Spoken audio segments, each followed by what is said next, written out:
선조실록 88권 선조 30년 5월 18일 무신 5번째 기사 1597년 명만역 25년 도원수 권율이 서장을 올리기를 병사의 군관인 조계와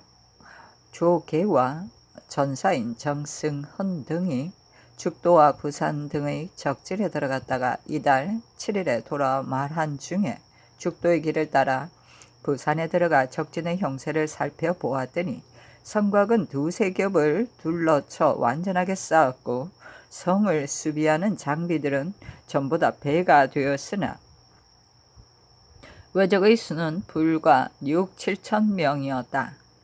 날마다 오가는 배들도 실상은 군사를 증언하기 위한 배가 아니었고 현지에 있는 외인들의 식량과 병기를 수송하기 위해 서로 교대해서 쌀을 운반하는 배였다. 이는 외인들의 말만 그러한 것이 아니고 우리들이 보기에도 역시 그러했다. 죽도의 방어 시설과 외적의 수는 부산과 같았다. 농사에 관한 것은 소식을 널리 듣지는 못했으나 오래 머물 생각은 없는 듯했다.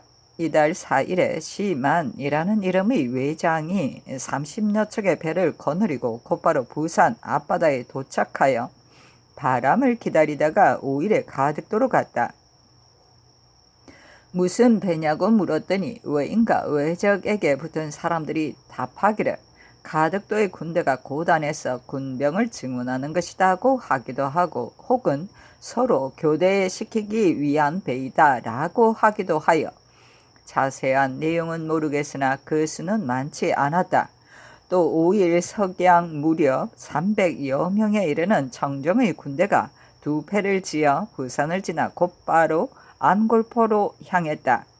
그들이 가는 이유를 물었더니 답하기를 안골포 진영의 형세가 고단하고 군사도 매우 적어 만일 예기치 못한 변고가 발생하면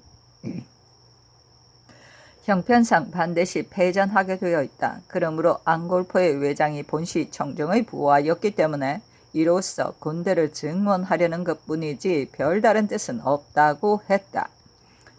가덕도와 안골포 등의 진영은 조선 사람을 일체 금지시키고 들켰다 하면 모두 살해한다 하므로 가서 살펴보지 못했다. 들리는 말로는 안골포의 왜군은 5, 600명에 불과하다고 하였다. 부산포의 외인 중에 그 나라의 사정을 알만한 사람을 찾아 은량을 주고서 정세를 은밀히 물었더니 대답하기를 일본의 병마가 지난날 일찍이 나오려 했었는데 행장과 풍무수, 풍직무 등이 관백을 속여 고하기를 조선이 지금의 병마가 정강하여 주접도 매우 많아졌다. 우리 일본의 힘으로도 아마 쉽게 당해내지는 못할 것이니 이는 작은 일이 아니다. 군사를 일으켜 전투하는 일은 잘 참작해서 하도록 하라 하였다. 이들이 이렇게 속이자 관백의 미친 마음도 이로 인해 다소 꺾여 대병을 일으키려던 계획을 준비하고 있으며 일본에 머물고 있는 장수들도 다시 싸우고 싶지 않다는 생각에 매양 형편상 곤란하다는 뜻을 백방으로 아려 지금까지 결정하지 못하며 미루어 지금에 이르렀다고 하였다. 또 묻기를 평조신이 들어간 것이 벌써 오래되었다. 짐작되는 것이 있으리라 생각되는데 어떠한가 하고 물으니 그 외인이 은밀하게 답하기를 기별이 29일에 이미 도착했는데 장수들이 숨기고 말하지 않아 아직 전포되지 않고 있다. 내가 만일 다른 사람에게 이를 누설한다면 이는 반드시 우리 장수의 손에 죽을 것이니 조심하고 가볍게 퍼뜨리지 말라 하고 이어 말하기를 조신이 관백에게 들어가 말하기를 왕자를 데려오는 일은 절대로 이루어질 수 없다. 군사를 출동한다 하더라도 끝내 성취되지 못할 것이다. 어떻게 해야 하겠는가? 비록 서패를 가지고 대신이 통신하는 것일 망정 그렇게라도 하여야 하겠는가 하자 관백이 답하기를 왕자를 데려오는 일이 실제로 어려운 형편이라면 그렇게 수호하는 것도 무방할 듯하다고 말했다. 조신이 이미 돌아오는 길에 올랐으니 불일 내에 이곳에 올 것이며 온다면 서로 간에 좋은 일들이 조약으로 정해져 곧바로 철병을 꾀하게 될 것이다. 이렇게 하는데도 조선이 허락하지 않는다면 바로 관백에게 통보하여 한편으로 병마를 내보내어 각기 앞부대의 진영 뒤쪽에 주둔하게 하고는 올해는 경상도와 전라도 쪽만으로 내보내어 곡식을 가져다가 군량을 만들어 쌓아둔 다음 내년 봄을 기다렸다가 출동시켜 깊숙이 쳐들어갈 계획을 세우고 있다. 평경직이 또 나와서 말하기를 아비가 금명간에 돌아올 것이다. 좋든 나쁘든 간에 즉시 통지할 것으로 헤아려진다. 그러나 지금 병마가 오지 않는 것은 아비가 가서 반드시 의논이 잘 되었기 때문일 것이다. 이로부터 좋은 일이 있어 두 나라의 전쟁이 해결된다면 다행함을 어찌 말로 다 하겠는가 했다 하였다. 이로 본다면 이에 대한 기별이 반드시 이미 도착했다고 생각되는데 우리나라가 허락할 것인가의 여부를 알지 못하여 아직 숨기고 꺼내지 않는 것이 분명하다. 또한 외인은 일본에서 꺼리는 점은 항복한 외인이다. 그 숫자가 이미 10,000명에 이르고 있는데 이 외인들은 반드시 우리 일본의 용병수를 모두 털어놓았을 것이다. 조선에서 산성을 쌓고 있는 것도 역시 이 외인들의 지위일 것이다. 지금 조선에 항복한 외인의 숫자는 얼마나 되는가 하기에 답하기를 다른 곳에 나누어둔 숫자는 자세히 모르겠으나 우리나라 오병사가 거느린 수가 거의 1,000여 명에 이르는데 이들 모두가 상으로 벼슬이 내려지고 의관이며 전마가 주어지고 아내를 얻어 풍족하게 살고 있다라고 하였더니 외인이 항외를 발탁하기로 결정되었다는 것은 이미 자세히 알고 있다. 우리들도 투항하고자 하니 중로에 살해될지의 여부를 몰라 주저하다가 지금에 이르렀을 뿐이다. 조신이 올 때 강화의 기별이 있으면 항복하는 자들이 줄어들겠지만 전투를 벌인다는 기별이 전해진다면 항복하는 자가 많아질 것이다. 조선이 후대하고 죽이지 않는다면 어찌 다만 우리들 뿐이겠는가. 그대가 다시 와서 우리들을 인솔해 가도록 하라 하였다.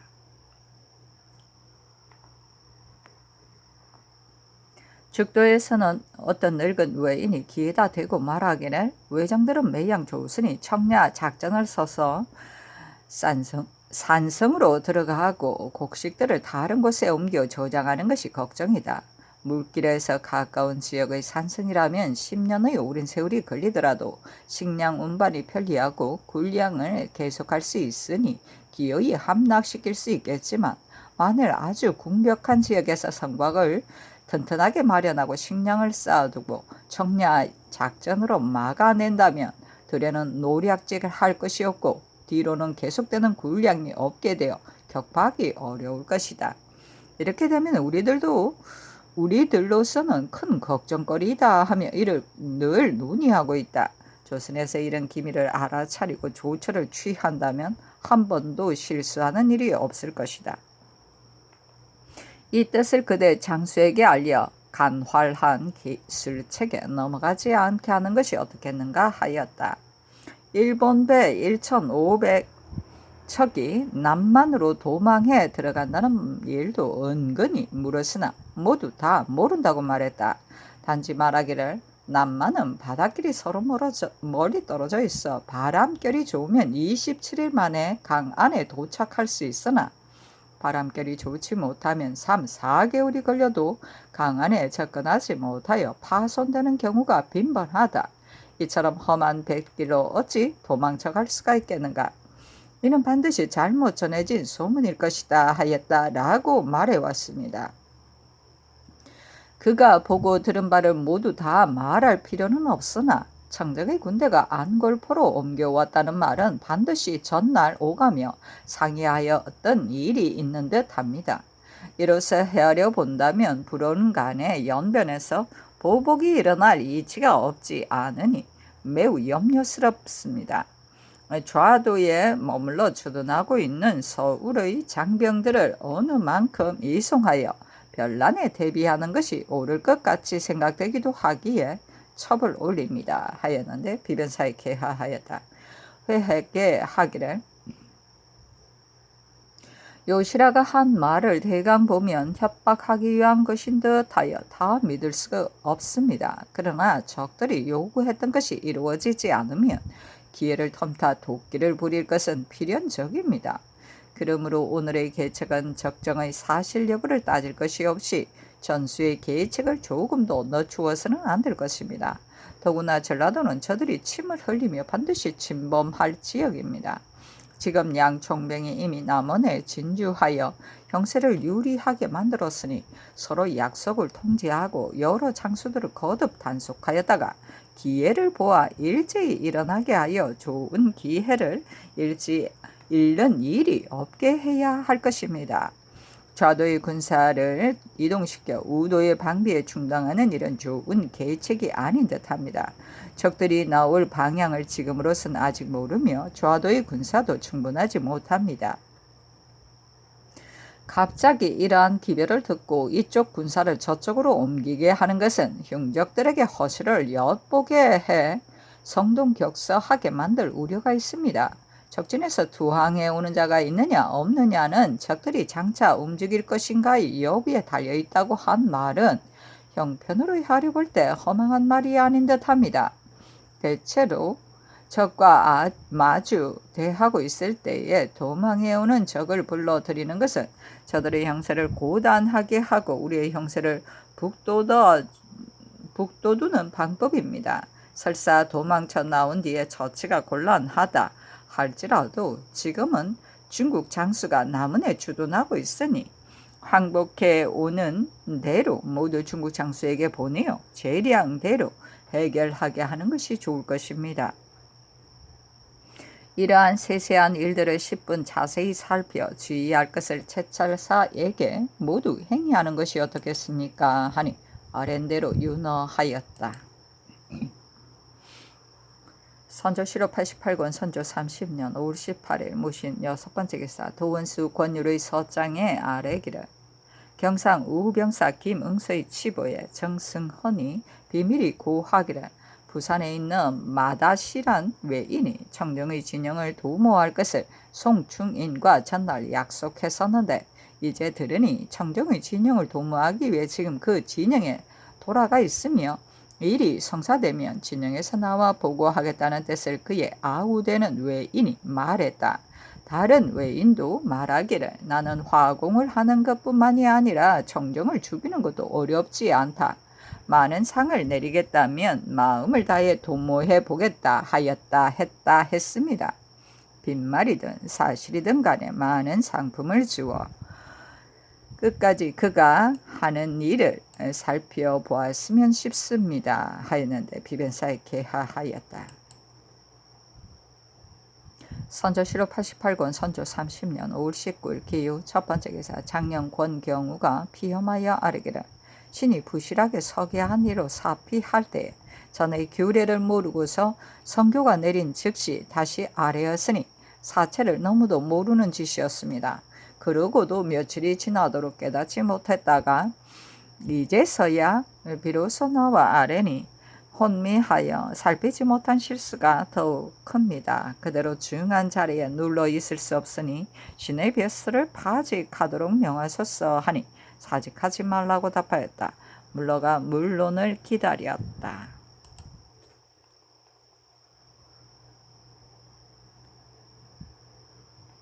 선조시로 88권 선조 30년 5월 19일 기후 두 번째 기사 대사원 오억령 지평 나급 이함이 아뢰기를 지금 장령 권경우가 피험하고 있는 내용을 살피니 연달아 아랜 것으로 이념하고 있습니다. 이는 과연 떳떳한 규례가 아닌데 신들은 이를 살피지 못하고서 모호하게 처치하였으니 그 잘못이 경우와 다를 것이 없습니다. 그대로 눌러 있으면서 다시 처치할 수 없으니 신들의 직책을 파직하도록 명하소서 하니 사직하지 말라고 답하였다. 물러가 물론을 기다렸다. 선조실록 88권 선조 30년 5월 19일 기유 세 번째 기사 유 도사가 왔다. 상이 중문까지 나아가 영접하여 배례를 거행하고 자리로 나아가 앉았다. 상이 말하기를 우리나라가 외국의 재앙을 혹심하게 입었으나 중국의 구원을 힘입어 지금까지 보존되었으니 황은이 만극합니다. 대인이 이곳에 오셨으나 참패된 곳이어서 대접이 여의치 못하니 대단히 미안합니다 하였다. 이어 다례와 주례를 좌상에서 행하였다. 순대가 도는데 도사가 말하기를 연해 지역들을 가볼 수 있습니까? 하자 통사가 말하기를 수사가 군병을 영소로 하고 모두 한산도로 가 있어 아마도 잘 대접하지 못할 것입니다. 이것이 미안스러운 점입니다. 하자 도사가 말하기를 그것이 무슨 관계입니까? 단지 지세의 험 이 도를 알고자 했을 뿐입니다. 하니 상이 말하기를 연회를 가보는 일은 본도의 지방관들이 미처 알고 있지 못하니 잘 대접하지 못할까 염려스럽소이다 하였다. 심우승 어전 통사였다. 그가 아래기를 4-5일을 머물도록 정하고 지방의 관리들에게 통보하는 것이 좋겠습니다. 하자 상이 머물기를 정하게 하니 도사가 말하기를 배문이 아직 나오지 않았다. 그러나 4-5일은 너무 길다 하였다. 다시 3-4일을 머물도록 청하자 도사가 대답하기를 그 정도는 머물 수 있을 것이다 하였다. 상이 이르기를 첫방간 황경남은 이를 경험하지 못한 사람이니 누가 그의 호령을 따르려 하겠는가.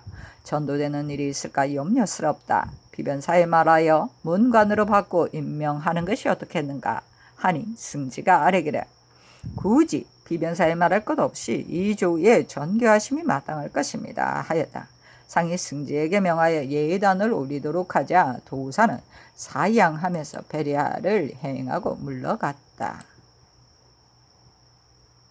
선조실록 88권 선조 30년 5월 19일 기유 네 번째 기사 헌납 최천건이 와서 아뢰기를 장령 권경우는 사피할 때 규례를 몰라 곧바로 다시 아뢰고서 수일을 넘기고 이제야 비로소 나와 아뢰니 혼매하여 살피지 못하였음이 더욱 크다 하였고 대산 5억령과 지평 나급 이함은 권경우가 연달아 아랜 것을 인념하고 있다.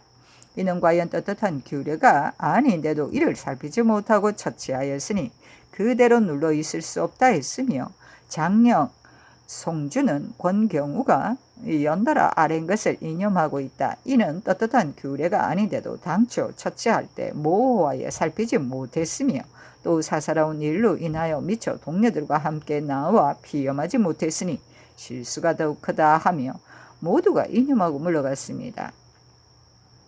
연달아 아랜 것으로 인념하는 일은 참으로 떳떳한 규례가 아닙니다. 비록 대단한 실수는 아니나 그대로 벼슬에 눌러있기 어려운 형편입니다. 그러나 이를 처치하는 것은 다만 인념하는 내용을 의거하여 말할 뿐이니 비록 약간 법규에 벗어난 일이 있을지라도 어찌 권경우 자신이 스스로 처치하는 것을 기다리지 않고 미리 그것을 탄핵하여 바로 잡을 수 있겠습니까? 미처 함께 나와 비험하지 못한 일은 사사로운 연고로 그렇게 된 것이니 형편상 면하기 어려운 점입니다. 세 사람 모두 피해야 할 혐의가 없습니다. 장령 권경우는 채직하도록 하고 대사원 5억령 이하는 모두 출사하도록 명하소서.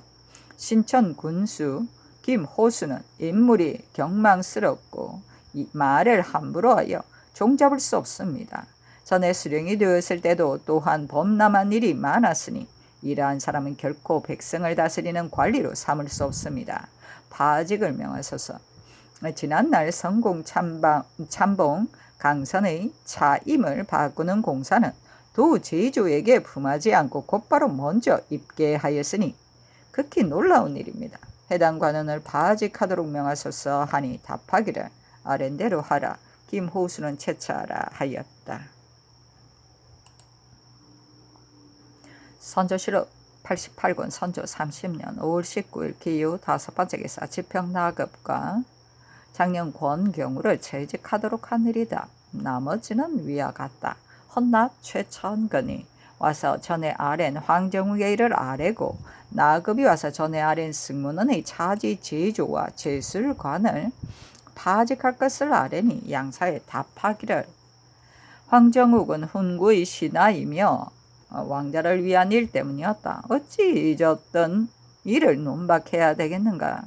윤호하지 않는다 하고 사헌도에 답하기를 파직까지 하는 것은 불가하다. 윤호하지 않는다 하였다. 선조실록 88권 선조 30년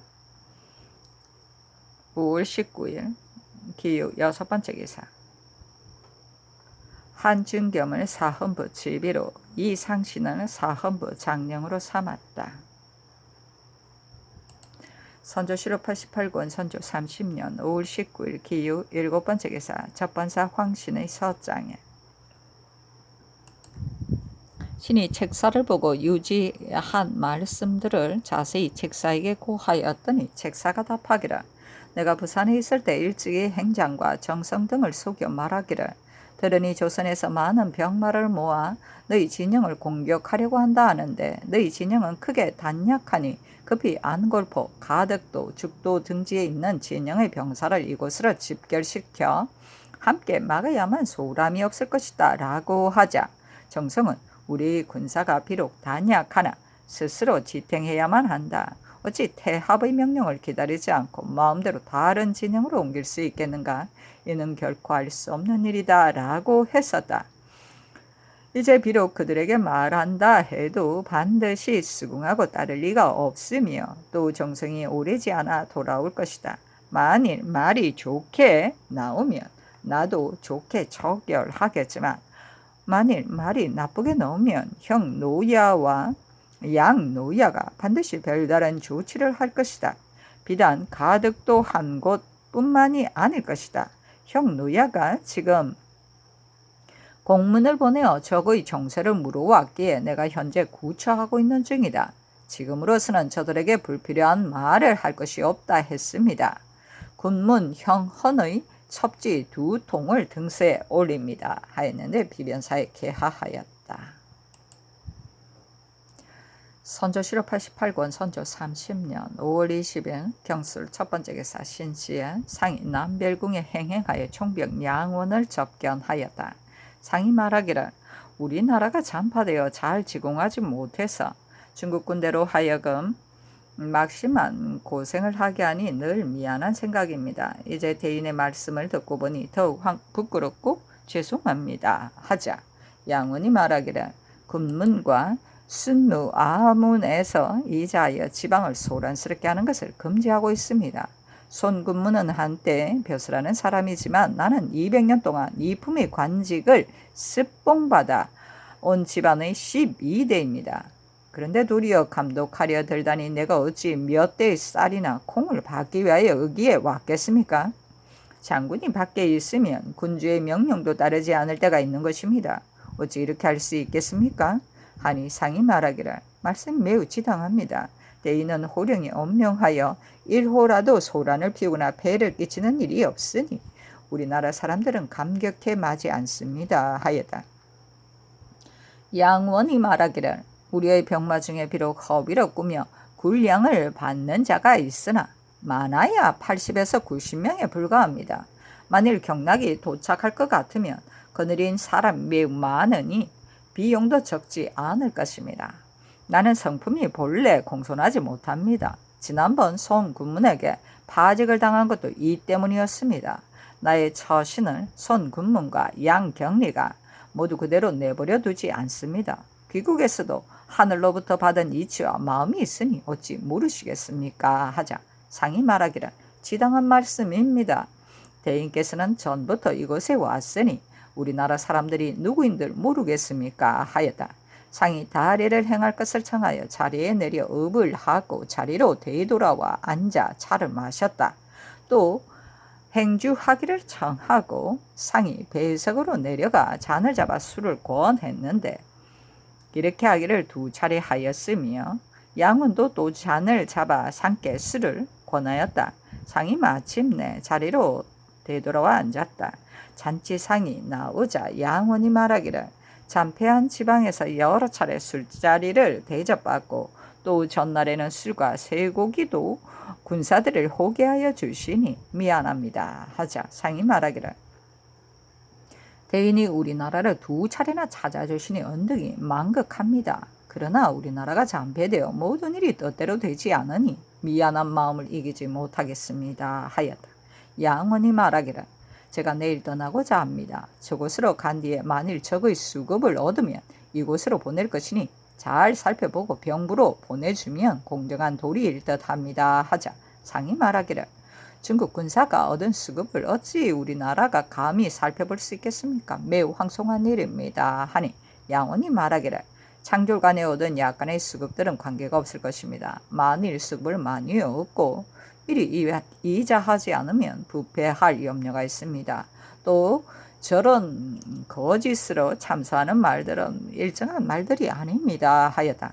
상이 병판 이 항복을 불러 묻기를 저렇게 말하니 어떻게 대답해야 하겠는가 하자 항복이 아뢰기를 참으로 적의 수급이란 병부에 보고하는 것이 어찌 어렵겠습니까? 다만 진리를 알기가 어렵습니다 하니 상이 말하기를 중국 군사가 만일 승전하면 우리나라가 감히 따로 공문에 따라 상을 내리고 또 병부에 보고하지 않겠습니까? 대장이 얻은 수급에 대해서는 우리나라에서 살펴보기가 형편상 미안한 일이니 명을 받들지 못하겠습니다 하였다. 상이 자리에서 내려오자 양원도 자리에서 내려왔다. 김명원이 양원에게 술을 돌리자 상은 자리로 나아가 앉았다. 명원이 술 2잔을 상에게 올리고 물러났다. 양원이 말하기를 날씨도 매우 덥고 또 유도사를 만나고 싶으니 술을 그만했으면 합니다 하자 상이 배신들만 좌상에서 술을 돌리기를 청했다. 순대가 돌자 양원이 내시가 차고 있는 활과 화살을 보았으면 하니 상이 풀어서 올리라고 명하였다. 양원이 이어 자신의 활과 화살 및 칼 등 4가지를 내보이며 말하기를 전에 왔을 때 이 칼로 많은 외인들을 베었습니다 하니 상이 그것들을 보고 말하기를 전날 대인을 힘입어 평양에 있던 외적을 섬멸하였는데 이제 이 군장들을 보니 적을 섬멸할 것을 점칠 수 있어 매우 감격스럽습니다 하니 양원이 말하기를 이번 걸음에 적을 섬멸하지 못한다면 무슨 면목으로 다시 한강을 건너 국왕을 뵙겠습니까 하자 상이 말하기를 대인의 은덕이 만극합니다 하였다. 양원이 또 장사 한 사람을 시켜 갑옷을 입고 투구를 쓰고 나오게 하였는데 그 갑옷은 은조각으로 어깨 부분을 장식했고 그 나머지는 은조각을 속으로 숨겨서 더없이 아름답게 꾸민 것이었다. 상이 말하기를 장군의 귀한 갑옷을 보게 되어 매우 감사합니다 하자 양원이 말하기를 내가 이 갑옷을 입고 일찍이 달자와 싸울 때 타던 말을 타고서 전쟁터에서 무용을 더 날렸습니다. 만일 국왕께서 이를 보셨다면 제가 대장부임을 하실 것입니다 하니 상이 말하기를 동방의 창생들이 다시 살아날 방도가 대인에게 달렸으니 대인만 믿습니다 하였다. 양원이 또 말하기를 국왕께서 만일 내가 싸움터에 나가 한 칼에 외적 1명을 베고 화살 한 대에 외적 1명을 쏘아 맞추는 것을 보시면 반드시 나의 쾌한 심정을 아시게 될 것입니다 하자 상이 말하기를 대인의 일은 전부터 이미 알고 있었습니다. 이처럼 말씀하시니 더욱 감격스럽습니다 하였다. 양원이 자리에서 일어서자 상이 예단을 제쪽에 올렸다. 양원이 처음에는 사양하였으나 상이 다시 정표이니 거두어 주도록 청하자 양원은 예단을 보고서 말하기를 적포 인삼 화성만 받겠습니다. 나머지는 사양합니다 하였다. 상이 또 청하기를 재차 말씀하시니 감히 굳이 번거롭게는 못하겠습니다. 그러나 대인의 군사들이 더위를 무릅쓰고 멀리 나왔으니 나누어 주도록 하십시오 하자 양원이 말하기를 2-3차례 말씀을 하시니 감히 받지 않을 수 없습니다 하였다. 상이 배례할 것을 청하자 양원이 사양하여 업을 하고 파하였다. 양원이 나가자 상은 중문 안까지 나가 전송하고 유시에 환궁하였다.